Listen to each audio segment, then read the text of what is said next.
Geometrisk bevis af Pythagoras læresætning. Pythagoras læresætning siger, at kvadratet af a plus kvadratet af b er lig med kvadratet af c.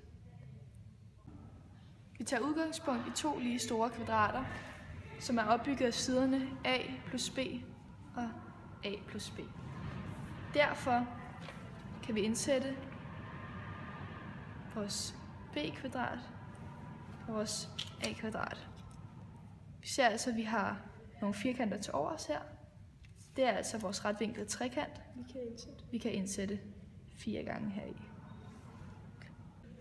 Vi ser altså, at vi har vores kvadratet b her, kvadratet a, og 4 af vores retvinklede trekanter i den store kvadrat. Det andet kvadrat er altså ens fra det første, derfor er den også opbygget af siderne b plus a, og da vores retvinklede trekant også er opbygget af siderne a og b, kan vi altså indsætte den retvinklede trekant i det store kvadrat 4 gange. Når alle 4 retvinklede trekant er tegnet ind, ser vi altså, at alle 4 hypotenuser danner et stort kvadrat ind i midten. Kvadratet er altså lige så stort som kvadratet af c. Vi har nu bevist Pythagoras læresætning a2 plus b2 lig med c2 ved hjælp af et geometrisk bevis.